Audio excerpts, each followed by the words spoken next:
What's going on by now? You've heard about the incident that happened at Francis E. Warren Air Force Base involving a desk sergeant who was killed by his M18 P320 pistol. This is what we have so far. Sig Sauer, literally about 15 minutes ago, just put out a statement on their social media. But this is what we know thus far. A security forces desk sergeant took off his Safariland holster with the M18 pistol still inside by unlocking the QLS fork and placing it on a table. The pistol went off while still in the holster, hitting the sergeant in the chest and killing him. After the incident, the commanding general of Air Force Global Strike Command ordered a pause on all use of M18 pistols. The investigation is still ongoing. For those of you who know, it is the M18 is the official pistol of the U.S. military. This P320 saga has been going on for quite some time. As of late, Sig Sauer has done its best to try to, I don't want to say sweep it under the rug, but kind of move past it.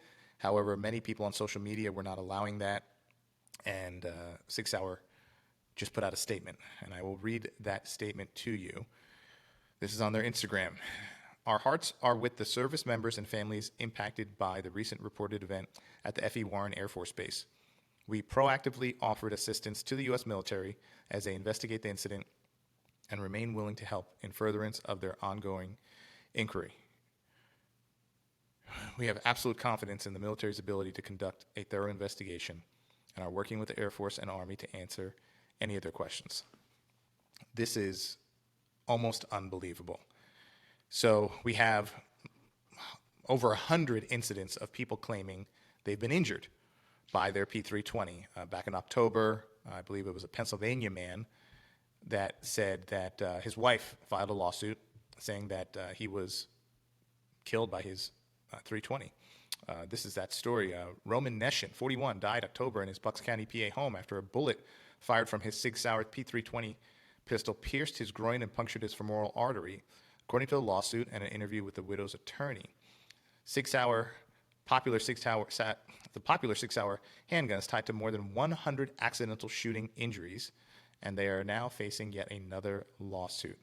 This is from the widow of Roman Neshin. The lawsuit filed by Neshin's widow, Maria Gomolskaya, in a Philadelphia court on December 3rd alleges that the defect in the design of the 320 made it unreasonably susceptible to unintentional discharge. In an email to the Trace, where I'm reading this article, Sig Sauer did not comment on the new lawsuit. The company said it provides printed materials in every pistol with numerous warnings and that the safety manual advises against carrying a round in the chamber until ready to fire. That's in their manual. Neshin's death deepens the controversy embroiling Sig Sauer as its flagship handgun is tied to increasing number of unintentional shooting injuries. On November 20th, a Philadelphia jury awarded $11 million in damages to an Army veteran named George Abrams, who suffered a gunshot wound to his leg while descending a staircase at his home with a P320 zipped into his pants pocket. Jurors concluded that Sig Sauer was liable for Abrams' shooting because it had not designed the 320 with an external safety like that used on Glocks and other pistols. External safeties generally prevent a gun's trigger from moving forward when dropped or when indirect pressure like that from a holster is applied. There are some people who are saying that some of these holsters are causing the P320 to discharge while holstered, which is crazy.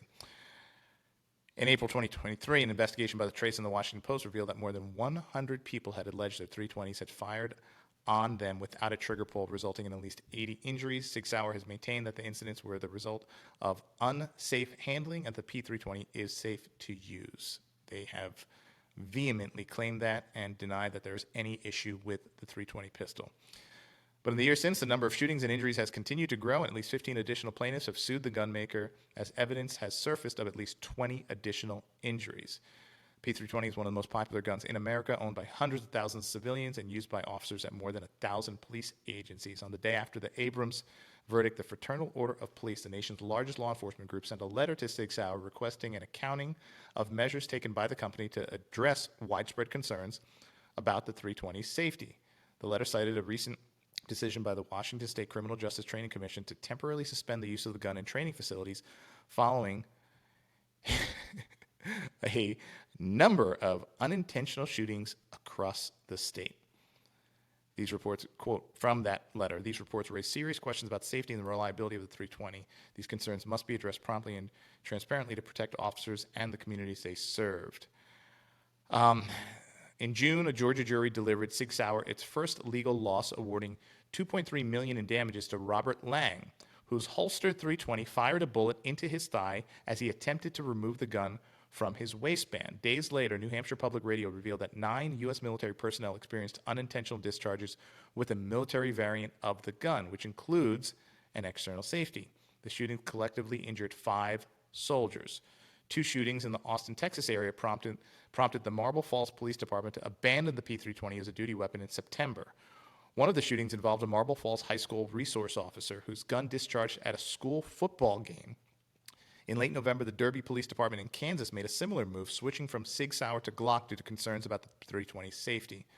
Robert Zimmerman, a lawyer representing Gomulskaya, Abrams, and roughly 60 additional plaintiffs in various lawsuits stemming from the 320 shootings, told the Trace that Neshin's death is a realization of his worst fears. He had been predicting for some time that something like this could happen. He said, "If Sig continues this path, I can't imagine Mr. Neshin will be my only client who has died at the hands of the 320. And of course, now we have yet another individual that has died at the hands of the 320.